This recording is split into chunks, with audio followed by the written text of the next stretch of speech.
Part 4.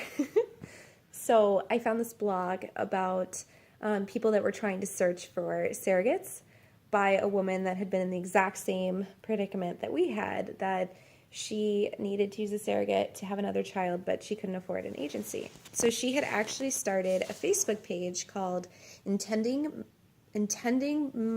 think it was called Intending Parents Surrogacy Meetup Low Comp Altruistic, or Holy crap. something crazy like that. Rolls right off the tongue. But it was perfect for what we needed. And so I went on, and within minutes of me joining, I just posted a picture of my daughter, and I said, this little girl needs her brother or sister. Can anyone help? And then it tagged me as like Apple Valley, Minnesota. And within a couple minutes, I had a reply from Brandy Voracek. And it said, other people too, right? And a few other people too. But Brandy was on there, and she said, I'm in Minnesota, ... And that is how we met our surrogate. Playing a little hard to get there. I guess.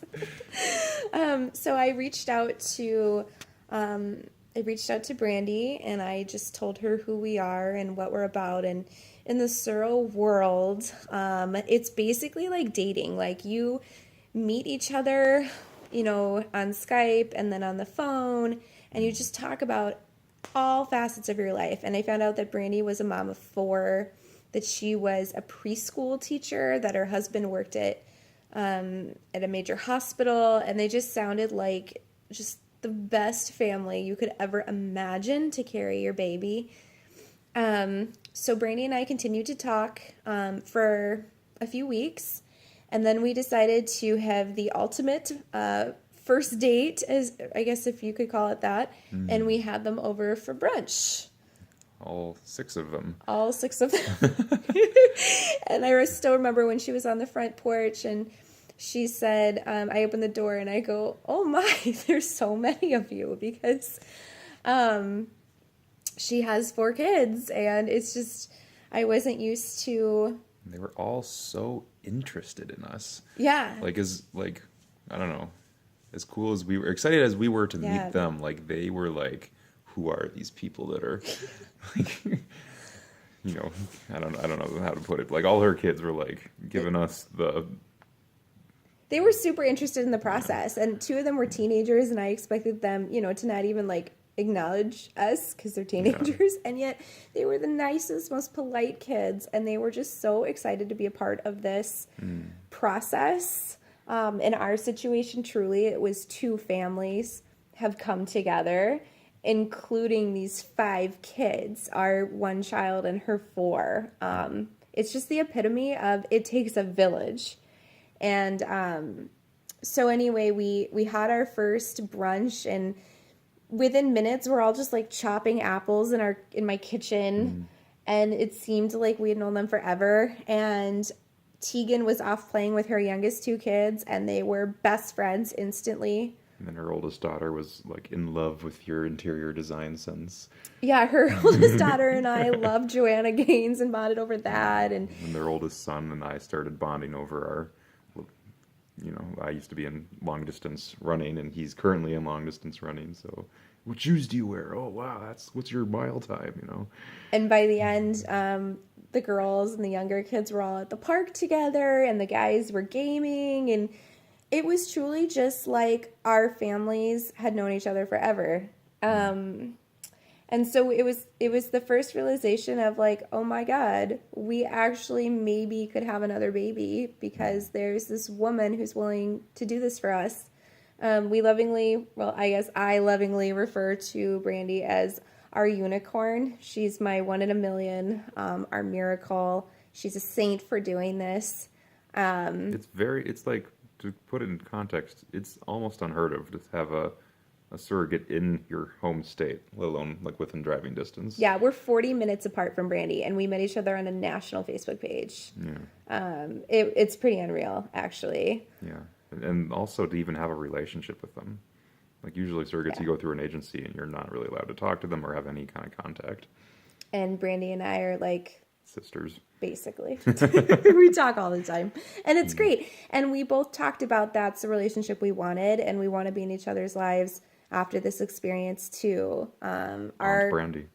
What? Aunt Brandy. Auntie Brandy. Our child will always know Auntie Brandy, and that mommy's tummy was broken, and that he grew in... Broken. Oh. Well, broken. Yeah, probably is the best way to say it.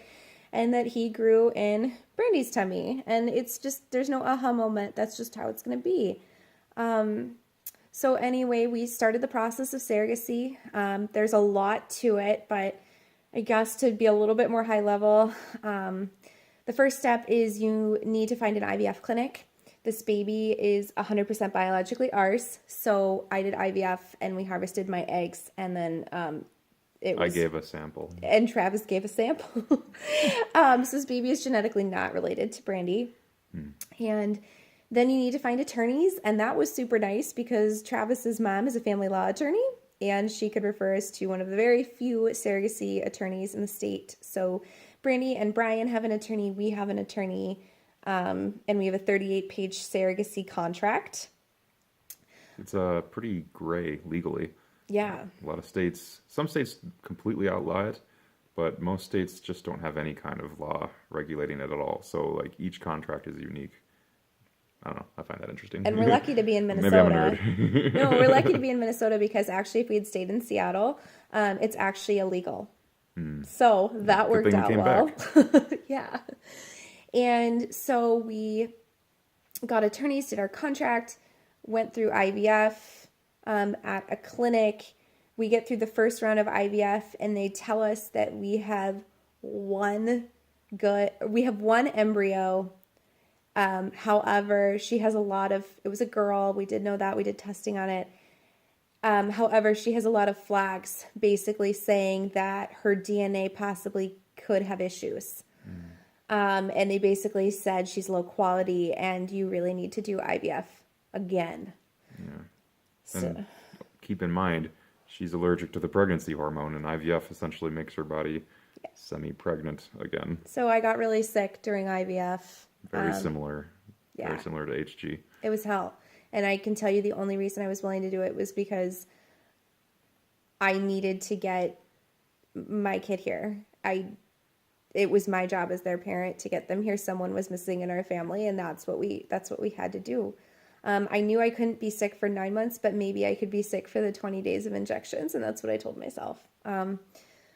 So then we did IVF in May. We did IVF again in August, and again we got one, which at 28 is so low. That's so bad. But he had no red flags. Yeah. Or I guess she didn't have red flags. She had orange flags. Yeah. But he was great. We had one perfect one, a boy. And so Brandy started taking her medication to get her body ready. She did injections of estrogen and progesterone for over a month leading up to the day that they transfer our embryo. Our embryo has since been frozen at this point. He's in a freezer waiting for transfer. And we get to the transfer day, or the day before transfer, and they tell us that there might be a big problem, that there is fluid in Brandy's uterus, and they basically said it was up to us to make the call if we still wanted to transfer the one good embryo we had left, or if we wanted to cancel and start the process over. So part 5, I guess.